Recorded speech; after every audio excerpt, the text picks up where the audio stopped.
Hello everyone and welcome to the expectations and standard deviation of a discrete random variable. In our previous meeting, we discussed the meaning of discrete random variables and uh, continuous random variable and the difference between them.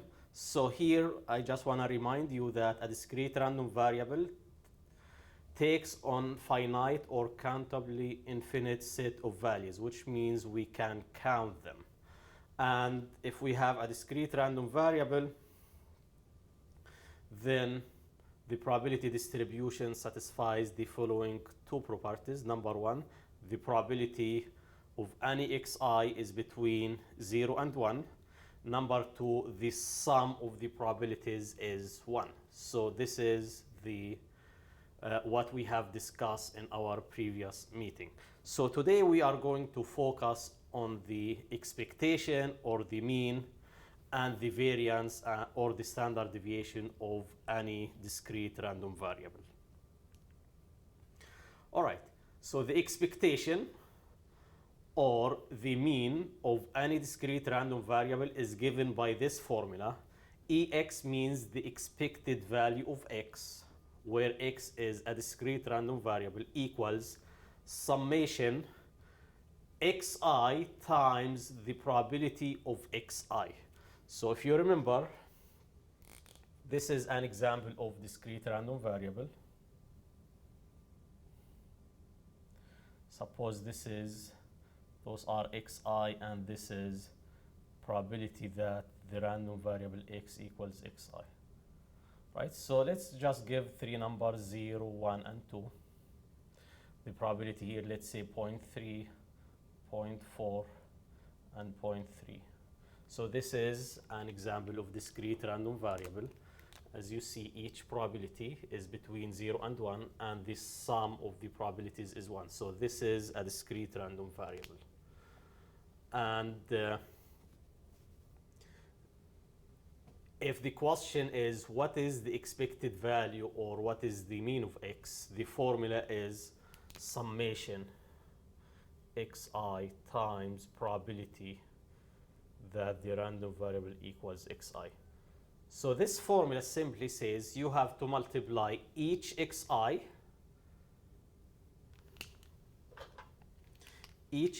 here by the probability of xi. Right? So which means 0 times 0.3. This is xi, and this is the probability when x equals 0. Summation means you have to add all of the values, plus the second value of xi times the probability when x equals 1, plus the third value of xi is 2 times 0.3. And the sum of those three items equals the expected value or the mean. So the expected value is actually the weighted mean. All right, so for example, if I ask you about your GPA calculations, to calculate your GPA, you have to think about the number of how many classes you are taking and number of credits, right? Because if you are taking like 3 credit class and you got A, and you are taking like a 4 credit class and you got B, so your GPA is not 3.5. It's not the average of 3 and 4. It depends to the weight, right? So it depends, in this case, it depends to the like how many credits for each class. So I will give you like an example at the end of our meeting about the GPA calculations. So think about the expected value or the mean of the random variable as the weighted mean. And probabilities act like the weight. When you have more probability, bigger probability, this means you have more weight. So here we have more weight when x equals 1 because the probability is 0.4. Sorry, I accidentally clicked to the next slide.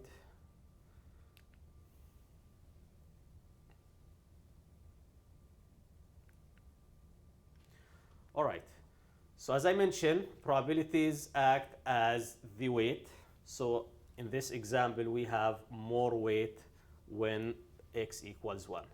So the expected value represents the long-run average value of x. All right, so this is the mean or the expectation or the expected value. So we may use the notation EX for that, means the expected value of x, or you can say mu equals that, which is the mean, all right? So mu or the expected value are the same. All right, the next. The variance of a discrete random variable is given by this formula. Remember, the variance measures the spread of the distribution, right? When the variance is large, this means we have more spread or more variability.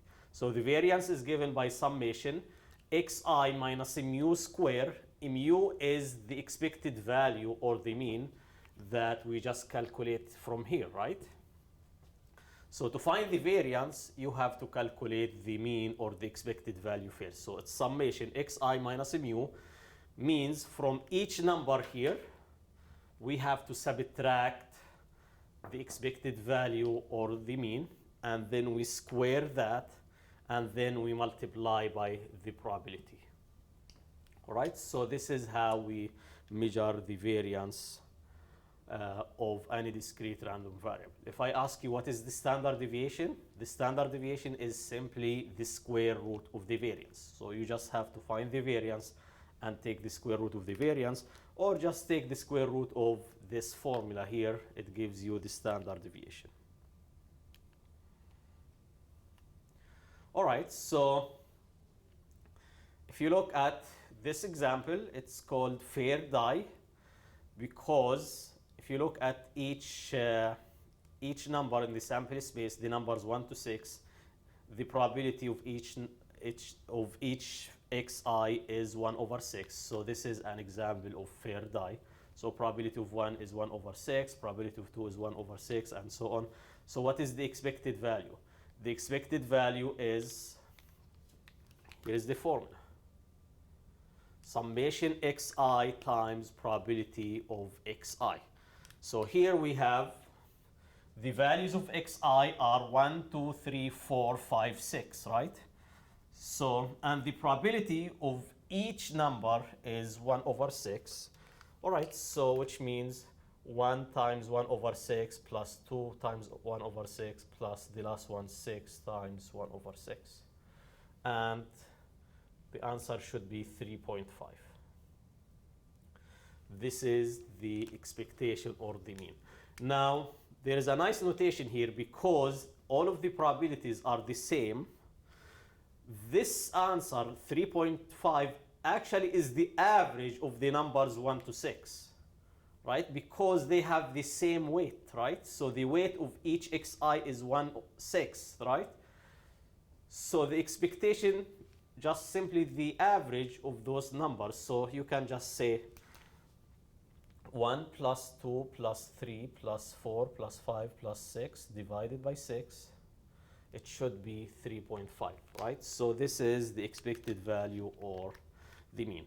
What is the variance? So to find the variance, you have, sorry, I accidentally. To find the variance, you have to subtract the mean from each xi and then square that times the probability.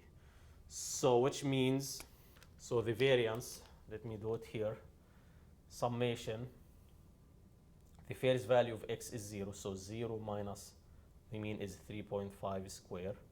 When x is 0, I'm sorry, the first value of x is 1, we don't have 0, right? So I'm not working on this question, I'm working on the other question. So the first value of x is 1, so 1 minus the mean 3.5 squared times 1 over 6. Similarly, the second value of x is 2, 2 minus 3.5 squared times 1 over 6. Keep going, and the last one is 6 minus 3.5 squared times 1 over 6.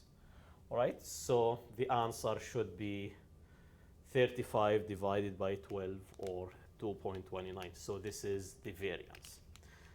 All right, so to find the standard deviation, or sigma, right? Sigma, or the standard deviation, is the square root of the variance, which means square root of 2.92.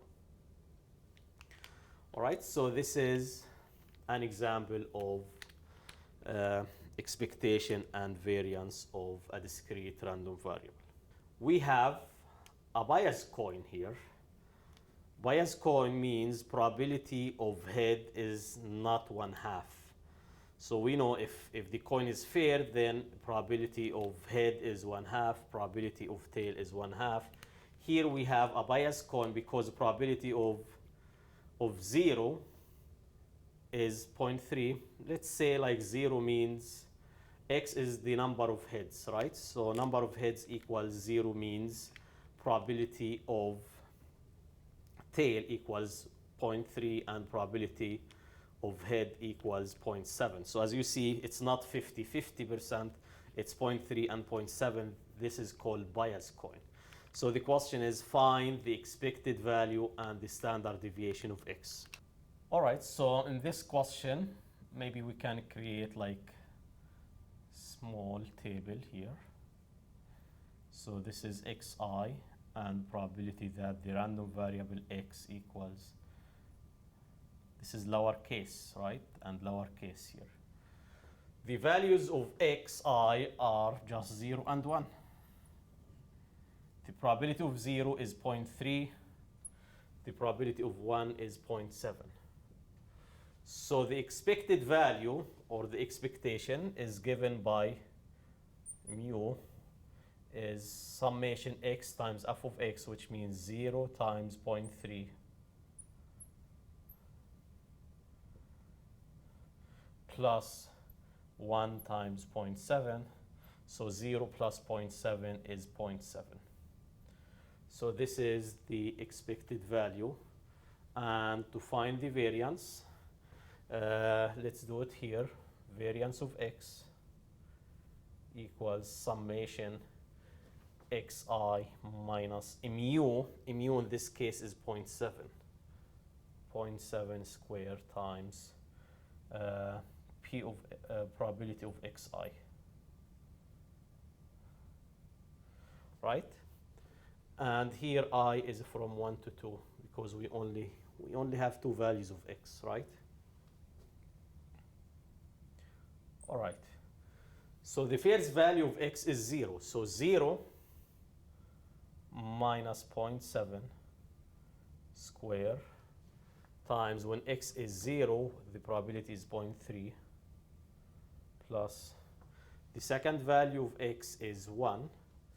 1 minus 0.7 square. When x is 1, the probability is 0.7.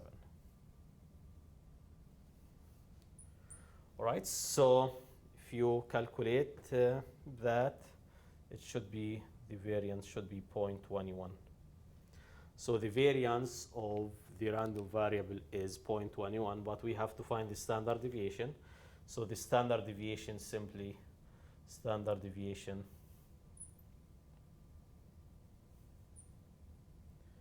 is just the square root of 0.21. All right? Okay. All right, so let x denote the grade point earned in a randomly selected credit hour. And for example, suppose we have the grade points are 4, 3, and 2. So A means 4, B means 3, C means D, right? The probabilities are determined by the proportion of the credit hours, right?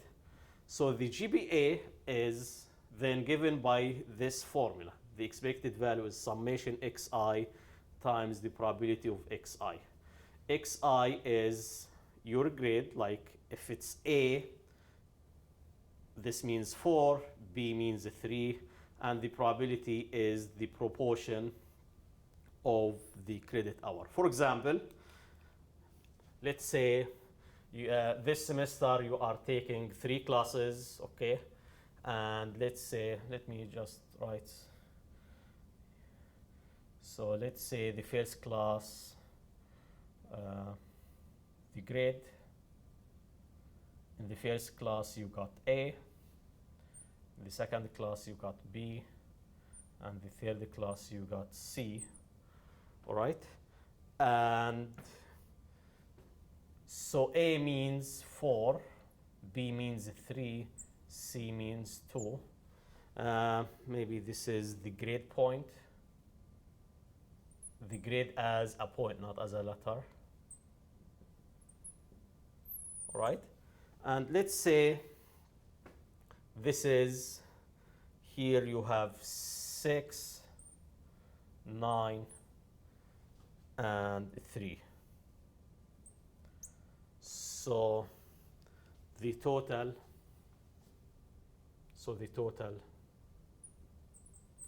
is 18 credits. So maybe this is only one class. Here, let's say 2 classes, so the total hours is 6. And here, let's say maybe 3 classes, if each class is 3 credits. So you have 3 classes here, 1 class here, and 3 classes here. All right, so to find the probability, so the probability here is 6 divided by 18. The probability here is 9 divided by 18, and the probability here is 3 divided by 18.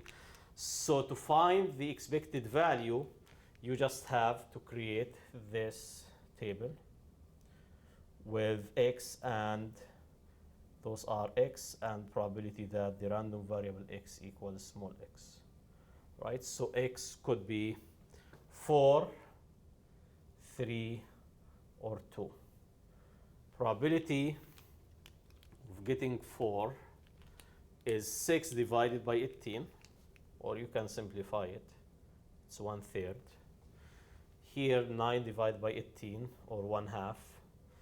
And here we have 3 divided by 18, or 1/6. So if you look here, we have more weight here. Right? So when x equals 3, we have more probability. So the probability is 1/2. Here it's 1/3. Here it's 1/6. So I expect the expected value to be something around 3, because we have more weight here.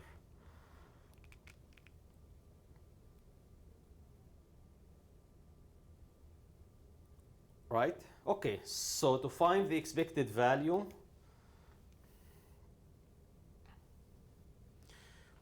we do 4 times 6 over 18.